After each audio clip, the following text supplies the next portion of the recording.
নমস্কাৰ বন্ধু বান্ধৱীসকল মোৰ অন্য এটা ভিডিঅ'লৈ আপোনালোকক স্বাগতম জনাইছোঁ। আজি মই আচাৰ ৰেচিপি এটা দিম।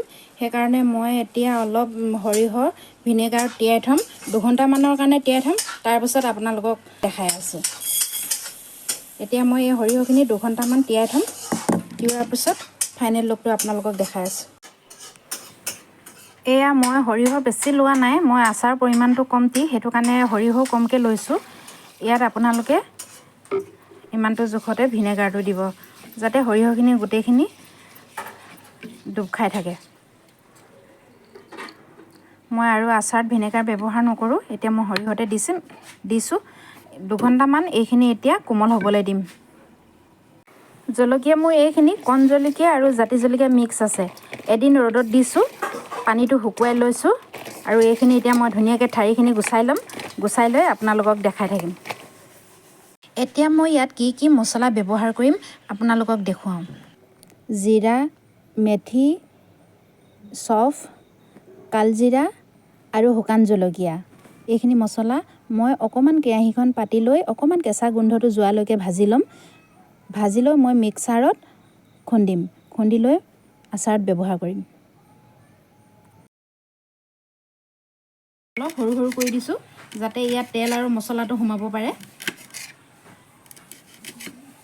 এতিয়া মোৰ গোটেইখিনি কটা হৈ গ'ল, ৰেডি হৈ গ'ল। এতিয়া মই সৰিয়হখিনি যে তিয়াই থৈছিলোঁ, সেইখিনিতে মই মিক্সাৰত খুন্দি আনিম।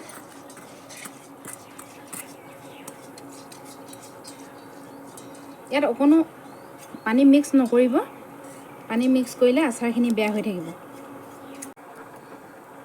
সৰিয়হখিনি এতিয়া মই বাতি এটাত উলিয়াই লৈছোঁ, মিক্সাৰত খুন্দি। বেছি গুড়ি কৰা নাই, একেবাৰে গুড়ি কৰিলে আচাৰটো খাবলৈ বেয়া হ'ব, সেইটো কাৰণে অলপ গুড়ি কৰিছোঁ। এতিয়া মই ইয়াত কেৰাহীখন পাতিছোঁ, আৰু মই ইয়াত অলপ মিঠাতেল ব্যৱহাৰ কৰিছোঁ। জুইটো অলপ কমাই লৈছোঁ, নহ'লে জলকীয়াখিনি জ্বলি যোৱা চান্স থাকে। এতিয়া মই জলকীয়াখিনি দিম ইয়াত।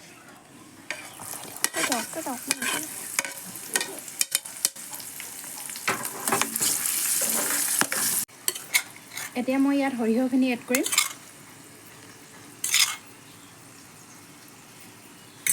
আৰু মই অথনি খুন্দি থৈ দিয়া মছলা অলপ ব্যৱহাৰ কৰিছোঁ। জলকীয়াটো কম, সেইকাৰণে মছলা অলপ কমটি ব্যৱহাৰ কৰিছোঁ। আৰু ইয়াত দিছোঁ হালধি আৰু নিমখ আৰু খুন্দি থৈ দিয়া শুকান জলকীয়া। এতিয়া গোটেইখিনি এনেধৰণে মিক্স কৰিম। কালাৰৰ কাৰণে আপোনালোকে ৰেড চিলি ব্যৱহাৰ কৰিব পাৰে, কিন্তু মই কালাৰৰ কাৰণে ৰেড চিলি ব্যৱহাৰ কৰা নাই। এতিয়া হৈ গ'ল, মই এইখিনি অলপ ঠাণ্ডা হ'বলৈ দিম, তাৰপিছত মই বৈয়ামত ভৰাই দিম।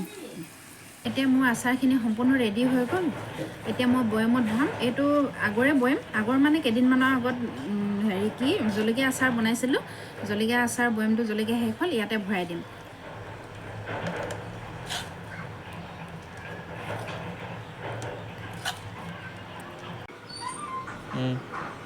এতিয়া মোৰ ৰেডি হৈ গ'ল। ইয়াত মই অলপ কেঁচা মিঠাতেল দি দিছোঁ।